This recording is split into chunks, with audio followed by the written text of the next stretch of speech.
que les humains arrêtent de faire des conneries. Ça, c'est important. Voilà. Arrête de polluer la terre. Ça, c'est important. Arrête de nous donner à manger des choses qui sont pas naturelles. Ça, c'est important. Voilà. Pourquoi? Parce que depuis 70 ans, depuis l'après-guerre, depuis que ça s'est mis en place tout ça, on est en train de tout détruire. Et aujourd'hui, la Terre, elle est en train de se réveiller, en train de commencer à se venger. On voit qu'il y a des feux dans le monde entier, des tsunamis dans le monde entier, des fonds de glace dans le monde entier, des réchauffements atmosphériques monstrueux.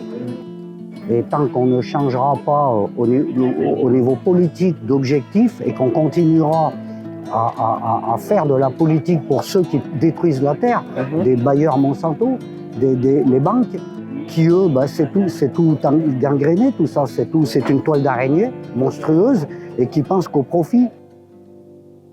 Voilà, celui qui ne se sent pas concerné, c'est un assassin. Voilà.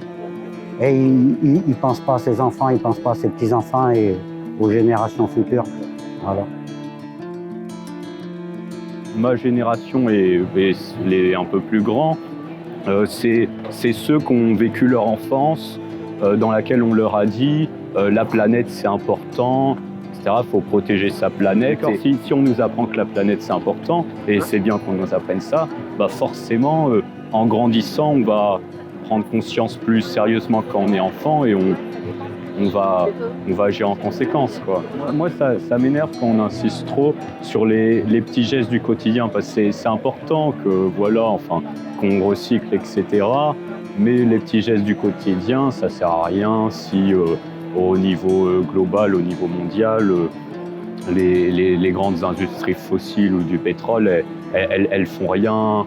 Donc pour moi, la première solution, ça serait juste au lieu d'essayer de transformer les énergies pour qu'elles soient mieux, autant utiliser moins d'énergie. Nous, il nous tient à cœur d'arriver à sortir du nucléaire, au moins progressivement, mais très vite. À la fin de 2020, il y aura 15 qui auront plus de 40 ans. Ils subissent actuellement de plus en plus de problèmes techniques. Et il va falloir mettre beaucoup d'argent là-dedans. Et cet argent-là, c'est un argent qu'on ne met pas ailleurs, soit au développement des énergies renouvelables, soit à des économies d'énergie, comme la rénovation thermique des bâtiments. Ça fait déjà à peu près 10 ans qu'on dit qu'on va faire de la rénovation thermique, mais les objectifs du gouvernement ne sont pas atteints. Il n'y a pas assez de prise en compte de ces problèmes-là, parce que je pense que la classe politique est un petit peu dans sa bulle, ne vit pas les problèmes comme par exemple ceux des gilets jaunes, justement, de précarité énergétique. Il faut mettre les responsables face à leurs responsabilités. On avait étudié les années 40 et je me souviens dans mon livre d'histoire, il y avait une toute petite image en noir et blanc avec des wagons et dessous c'était marqué 6 millions de personnes disparues.